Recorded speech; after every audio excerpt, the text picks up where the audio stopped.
screen, please.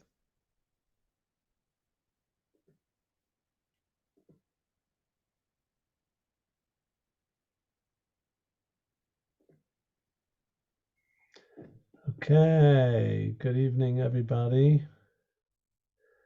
Nice to be back with you, even though I can't see anybody. That's okay. As I mentioned, we have a guest tonight at 9:45, Leah Rosenberg, a wonderful young woman, graduated from our program and is working in the industry. She's an inspiration. I wanted to use this time I'd mentioned talking more about LinkedIn, and it's really important. There's some other topics I wanted to touch on, so I prepared a little presentation. So let's see what we got. Using and syncing LinkedIn.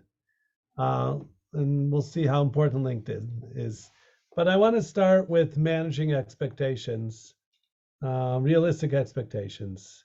So, you know, it's a tough world out there. It's a dog eat dog world, and we're coming in at the bottom. We're new.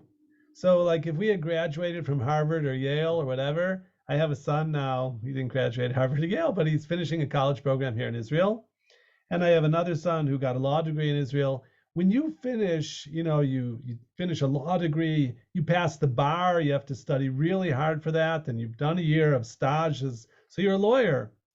The first job you get is like filling in blanks and stapling papers. It's very administrative. You work really long hours, you don't get paid a lot, and it's pretty miserable. My son basically wasn't going to do that. So he started his own business, whatever. But I have another son who's starting tomorrow to work in a bank. And he has a college degree and he has some experience in financial sales, but he's starting really at the bottom. And he's sort of depressed about it, but he knows that it's the right thing. He's got to start at the bottom in order to work his way up. And so the same thing is true where we're holding. Whether we have some work experience in other industries or whatever, we're a young person, we're just starting out. So we got to start at the bottom. And what's crazy is it's hard to get those jobs. Like they interview you and they ask all these hard questions and you have to have test scores and this and that. And then the job you get is like really low and boring and annoying. But that's just like the world. The world is like that. You start at the bottom and it's boring and annoying and it's competitive to get there. The world's really competitive. So that's just like, the cold, hard truth of reality that we're starting from the bottom. It's competitive to get that job. And even the job we get is sort of not a dream come true. It's not always fun.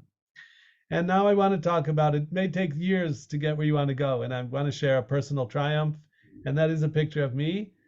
This past year, it was January, it was already a year ago, I completed an Ironman, what's called a half Ironman or an Ironman 70 point something. But it's a long race. It took me 8 hours and 40 minutes of swimming, about 2 kilometers, biking 90 kilometers, and then running a half marathon. So it's a big deal.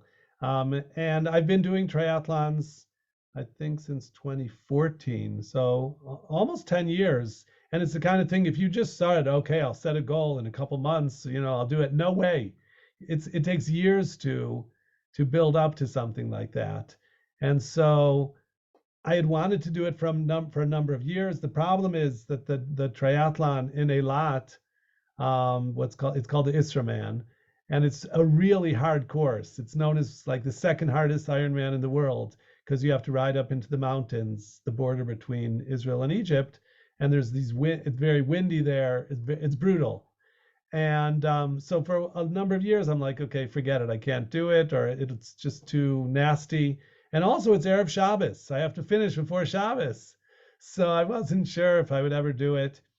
And then last year I came back from America after Thanksgiving and I wasn't able to do a different race. And I thought, okay, I have 8 weeks to get ready for this based on I was already in good shape. And I went all in and I trained really hard. And I thought I could do it. And other people thought I couldn't do it. And then I got there. My wife and I drove down to Eilat. We got there on Thursday. They tell you about the race and the course, and then I thought, I can't do it. and I had all this doubt, and I wasn't 100%. I was coughing a little bit. I thought, uh-oh, this isn't going to work. And I said, okay, I'm going to give it a shot and see what happens. And it started at like 7:30 in the morning on Friday. And I didn't have much room for error because if I wouldn't finish, right on time, it would get into Shabbos. I'd obviously have to quit the race before Shabbos. So Lemais, I finished half an hour before Shkia, and I just made it. And so it was a big victory for me, but it took me years really to make that happen. So I'm just saying to set realistic expectations. You'll finish the course, and a month later you'll get a dream job. It doesn't work like that. We can help you, Bezrat Hashem, get placed, and you can, it's a realistic goal to be placed within a few months or a year, but that first job is going to be a stepping stone to better things down the road. So I just want to give that sort of hakdama, that you have to have realistic expectations. Finding a job is hard, and it takes time and perseverance. The course is hard, but finding a job is harder. Okay. I want to talk now, primarily we're here to talk about LinkedIn and using LinkedIn. LinkedIn is part of social media. And social media, coming in our community, it has a pretty bad rap for starters, but today, right, it's working its way into the mainstream. So I wrote the good, bad, and the ugly. There's some wonderful things you can do on social media that is happening. I have a YouTube channel called Megala Mukois. Okay, my wife is descended from the Megala Mukois. He was a great poisik and a Kabbalist. And so I put stuff out there, Divrei Torah. I share music. That's my father-in-law's. I'm singing, Yiddish music. So there's some wonderful things in the world of social media. But I understand also that it depends how old you are, what stage of life. And I wrote age, stage, and wage. Because if you're like an unmarried girl, you're 20 years old, and maybe your dad and your mom say, we don't want you on social media. I could understand that, but I'm not encouraging anybody to go on Facebook. I don't think you need to be on Facebook for your professional advancement. The channel we're talking about is LinkedIn. Twitter, I myself am not on Twitter. And certainly I'm not talking about TikTok or any nonsense like that. We're talking about LinkedIn. And so, again, if someone feels they're not ready to be on LinkedIn, okay. But I just want to differentiate greatly between Facebook, which is mostly, I would say, social and, to interact with other people in a social way and for entertainment and sort of a giant time waster, versus LinkedIn, which is a professional network. LinkedIn is professional. The stuff going on there is about work. And it's not a place you go to have fun. It's not a social place. It's a workplace. I saw one article today about spending 20 minutes a day on LinkedIn to grow your business as an entrepreneur. So I'm not saying you have to spend 20 minutes a day on it, but you do have to invest in LinkedIn. I do think everybody, once you're ready to really be a cyber professional, part of your persona and presenting yourself to the world is having a LinkedIn account, which is going to be sharing your message, the same message that you're putting out in your CV and that you're giving over in your job interviews. Your LinkedIn profile should do the same thing for you. So we're going to talk about how to do that a little bit. But my point is, I really think that you should have a LinkedIn account if you're holding by that, if you're ready for that. Okay, so here's the thing. About LinkedIn. I put where I took this from. Plagiarism is a big topic in the news right now, so I didn't want to do plagiarism. So I took this from a Forbes.com. Who are you? LinkedIn, I see LinkedIn in two directions. One is to present yourself to the world, and the other is for you to meet the world, for you to get information about what's going on in the business world. So here I'm talking about you're presenting yourself. So he says you're increasing visibility and credibility. Your LinkedIn profile is you when you aren't there. Okay, this is how people are going to find out who you are. And it really happens. I get emails. I mean, LinkedIn does a lot of aggressive emailing to me. I get, I don't know, a few emails a day, I think, from LinkedIn. But they tell me how many people have looked at my profile. And I would say tens of people look at my profile every week. I guess because I'm running a cyber course and some people want to know who I am and what I've done. So LinkedIn is telling a story about me. LinkedIn is the place for people to go to learn about you. It's the ultimate opportunity for visibility with decision makers who need to know you. So this is really true. If somebody, I get introduced to somebody or somebody says a name about this or that, so, I Google them or I just look them up on LinkedIn to see who they are and what they've done. And that tells me a lot about them. So this is features that let you personalize your profile, custom background image, ability to shuffle the sections of your profile. You can paint a compelling portrait of the value you deliver.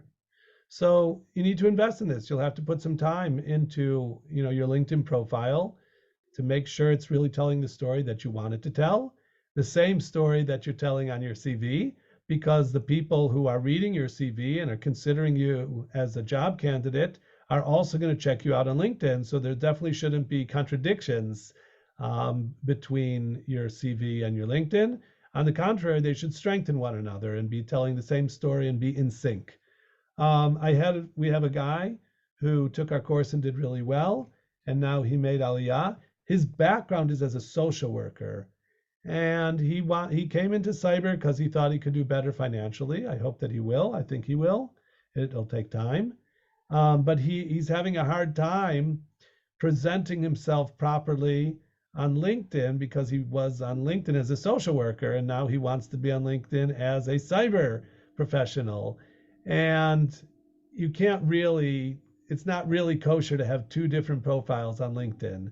I know some people have done that, like they use their first name or they spell their name different or their Hebrew name or their English name, but he told me it's against the rules of LinkedIn. And I understand that you're one person, and so you have to present sort of a unified profile of who you are and what you've done. So that's tricky. That takes effort in a case like his, where he has, made a career change, a career shift in the middle. And even though he's still working in some respects as like a counselor, but also trying to, break into cyber. So that's tricky stuff.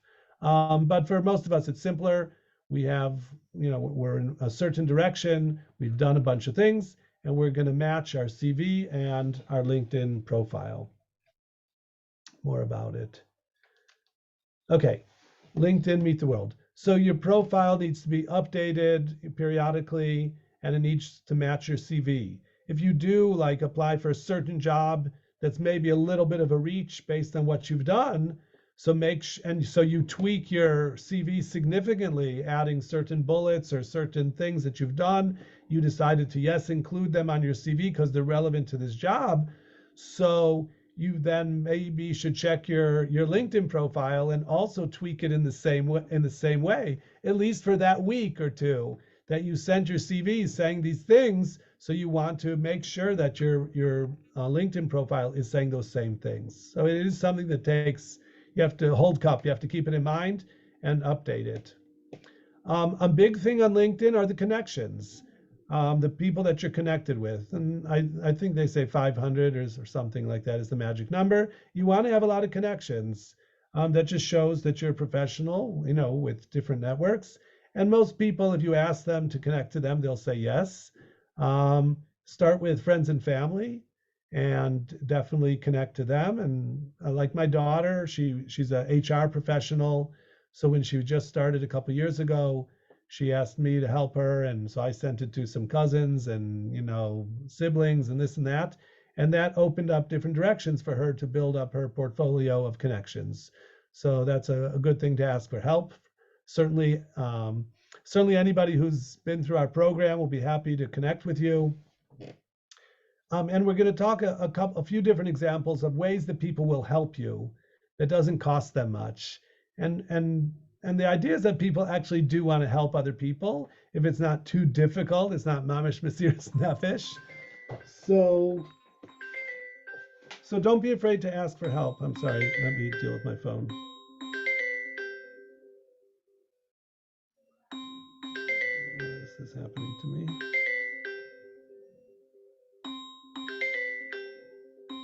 Oh, my brother. Okay, I got to decline. So we're talking about using LinkedIn to make connections, blogging, posting, and sharing. In order to build up your professional brand and to show your value to the world, you want to write stuff about professional topics. And if you're not ready yet to write it or creative original things, You can share things that other people wrote. I saw this was really interesting, what this cyber expert wrote, and you sort of retweet it, you share it. And again, that gains you credibility as, oh, this is a person who's interested in cyber and knows something about cyber. Certainly when you pass a certification test or any accomplishments, so put it in LinkedIn, share your accomplishments. A lot of us come from the Musser movement, and we don't want to blow our own horn. We don't want to praise ourselves. We're tsanua, we're anavim, we're very humble. But remember, in getting a job, it's a sales position. You got to sell yourself. So you have to be self-promotional a little bit. And even if you don't like to be that, usually, but in the professional world, that is part of the game. You got to promote yourself. So self-promotion is important. If you do something good, share it with the world, tell everybody about it. That's part of professional branding. There's a thing on LinkedIn of you write the skills that you have, cyber skills or hacking skills or whatever skills you have, and then people endorse you for those, people that know you know how to do that. And certainly your teacher, Aaron, will be happy to endorse you, and I'll be happy to endorse you. So, that's part, again, of your LinkedIn profile, of skills that you have and endorsements of people that have worked with you or studied with you and confirm that you really know how to do the things you say you know how to do. Credentials, of course, are a big deal. That includes any certifications or anything else. And there's even some stuff on LinkedIn, really tiny stuff, of like mini courses or mini tests, and you pass them and you add certain letters after your name. It's worthwhile to invest in those things. There are big people in LinkedIn who are industry leaders, and you can follow them. And then when people look at your profile, they see who you're following.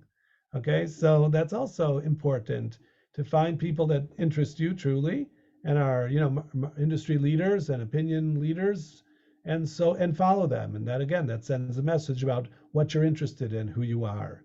Ish lefi mahalalo, that which you are praising tells me who you are. Keywords, like we talked about on your CV, there's keywords that a computer is going to analyze to see if you're relevant to even, be a candidate for the job.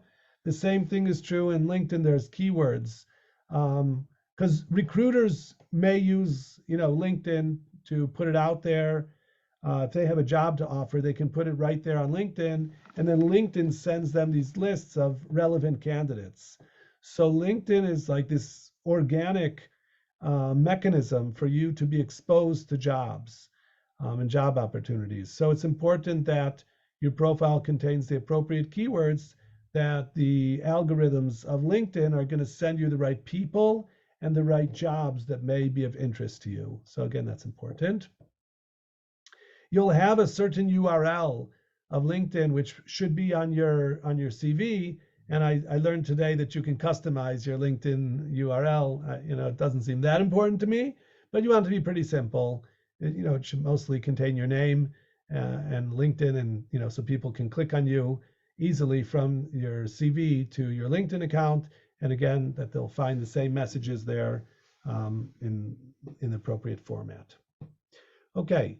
On LinkedIn, you'll meet people, you'll see people, and be open-minded. Anybody who's like a yeshiva person or a Beis Yaakov woman or something, if you say, oh, I also went to Beis Yaakov, I also went to yeshiva, that's enough of an opening that a person, is willing to be a connection of yours. Or, again, they're not marrying your daughter necessarily, but they are willing to be in the same ecosystem with you and to be a connection with you. So that's a conversation starter. I'm coming from the same place, we share certain values. And so then you have a person that you could start a conversation with. And I want to talk more about starting that conversation to seniors that you want to reach out to. Those are mentors and champions.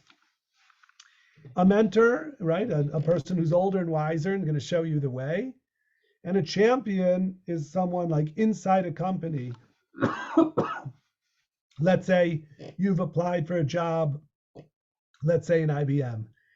You want to have a champion, someone who's going to champion your cause in the company. That's not always easy to find. But if you can have such a person, that's a great asset. So this is the kind of thing you cultivate over time. And people like, men in their 50s and women and who have already made it to a certain degree, they're professionals with 10, 20, or 30 years of experience. They like to help younger people and show them the way.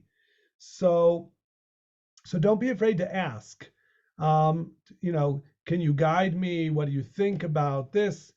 Ask politely for guidance or help. Don't ask them for a job. They understand that you're looking for a job, but that's not an effective way to get a job. That's an effective way to get them not answer you. So ask for something reasonable, like, would you be willing to look at my CV to give me insight?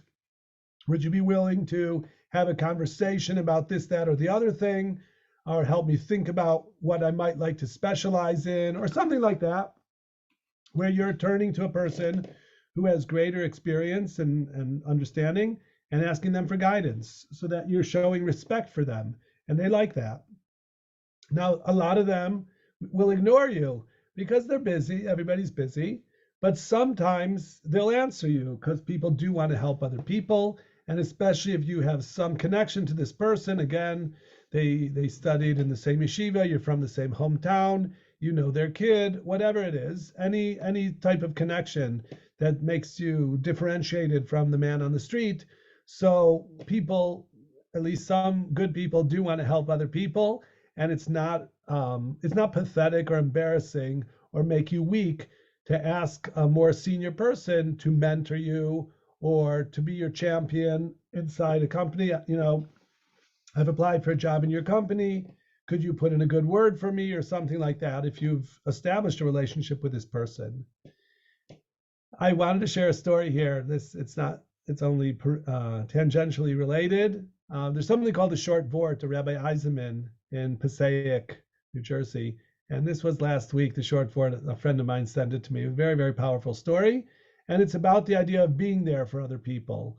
And so, again, we're right now sort of needy. We need other people to be there for us. But, life is a two-way street always. We're there for our kids, or we're there maybe for elderly parents. So there's always, Chazal have a big thing about the sun and the moon. And life is like that. It's give and take. You help other people and other people help you. So the story here is the rabbi in New Jersey.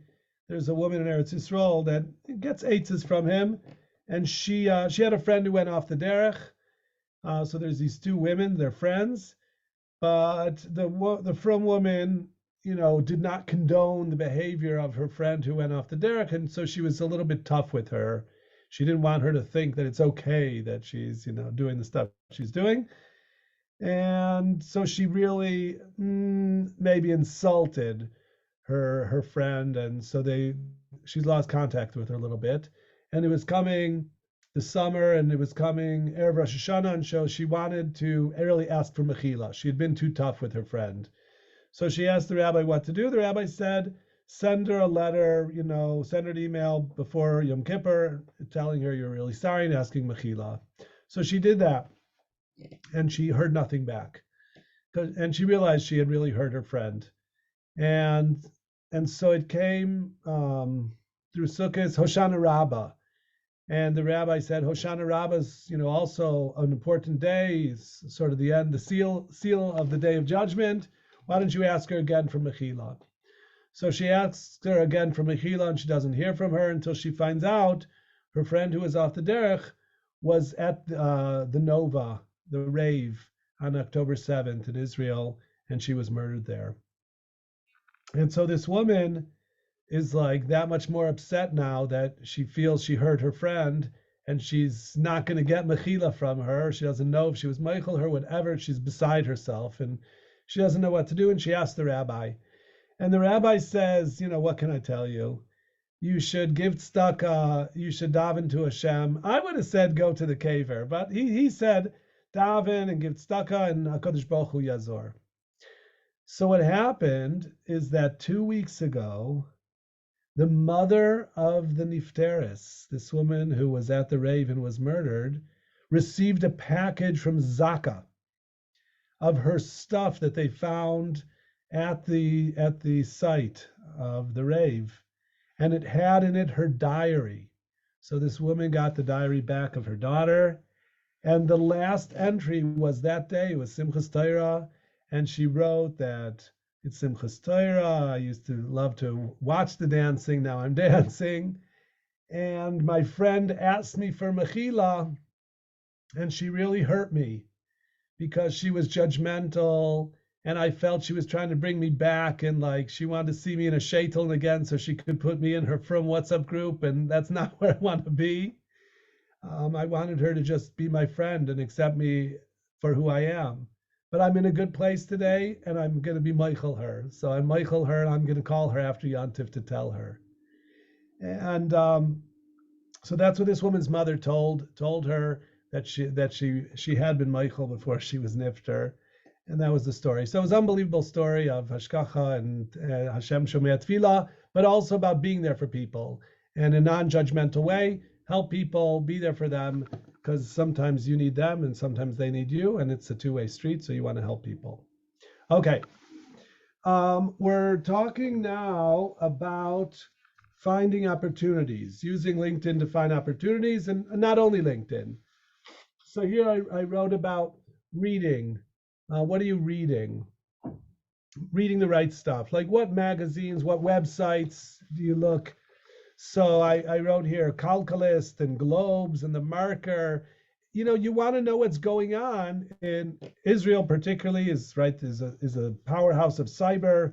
If you're in the New York and New Jersey area, you want to understand what's going on in business, the trends, because if a company, for example, in Israel, there's a lot of startups and they raise big money to build a cyber company. So when they raise money, then they're going to hire people to work for them. So you want to keep track of that. If a company just raised, $5 million in a round C or whatever, so they have money to hire. So you can gain information by reading the right things, which companies were taken over and who's growing and so on and so forth. What are the trends, like AI, using AI in cybersecurity? So read about that, write about that, share about that to show that you're part of the industry and you're interested and you know what's going on and so forth. So again, you got to live it. It's a lifestyle. Not only reading, but then it's going to the right places. There are cybersecurity conferences all the time. I showed here one in Israel, Vidat Yisrael Sikunei Cyber, and one in New York, the 25th anniversary of New York Cybersecurity Conference.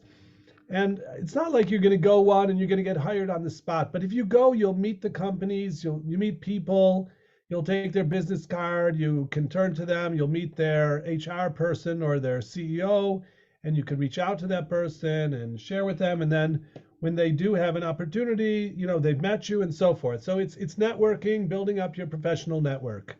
I wanted to mention here on this Israeli conference, it says the price is over 1,000 shekels to go. To Mei Rishum, 1,170 shekels. That's a lot of money.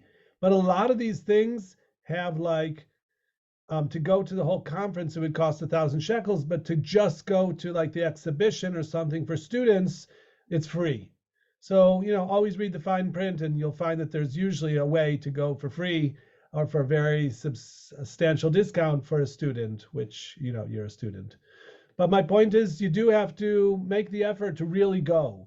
Really go to Tel Aviv for a conference or really go to New York City for a conference, because the people you meet there and the things you learn there by being in the room with the people that are talking about it are invaluable. You really get a lot out of that exposure that you won't get just from being online. So, real life really matters. I talked to you already about certifications. Here I wrote certifications large and small, because there's little things like little certifications of Amazon and Microsoft this and on LinkedIn there's some little ones, and those are all good, because again, how can anybody know what you know unless you've proven it through an objective certification? So it's really worthwhile to all the time, especially now at the beginning of your career, to be getting a bunch of certifications to show the world what you know. So really, please invest in that. Um, okay, getting a job is a job, and it's a hard job. It's, as I said, it's harder than the course. It takes time. It takes focus. You need to invest time and resources. It's worthwhile because your future does depend on it. So again, it's. I wish I could exempt you from it, but I can't. And so, as I said, we'll have personal meetings one-on-one with my wife and myself, and talk about your goals and pathways. And we do have some shortcuts of companies that want to hire our people, but at the end of the day, it's you're going to have to muster your gumption. You're going to have to gather your strength and focus and really, really do it. And so, again, we're here to hold your hand and to give you guidance, but you will be the one wearing the helmet and the armor and going out to battle. So I just want you to be aware of that. And again, we have tens of students who have done it, and we have students all over the place. On the West Coast, the East Coast, and in Denver. We have students in Israel, in Yerushalayim, in Tel Aviv, all over the place, in Beit Shemesh. So again, you can do it. It's been done, and people have made great strides, and people coming from all different backgrounds, and people who are young, Beis Yaakov girls who are 18, 19. We have a woman who took the course in her 50s, and she also got placed and was running an office and has done really well. So you're not guaranteed success, but you don't have to fail. It's up to you to really gird your loins, to really roll up your sleeves and get into it and do all the right things and really make it happen. And there's just no magic. Of course, davening is a big deal. The Gemara says, what should a person do to earn a living, right? So you have to be oisig b'pragmatia. You have to do business, and you have to be mivakesh, misha osher shalo. You have to talk to God and ask Him for siyata dishmaya. And that's the way to make it happen. Okay, so that's my presentation. If you have any questions, I'll be happy to answer them. Otherwise, we'll take a 13-minute break. And at 9:45, I look forward to welcoming Leah.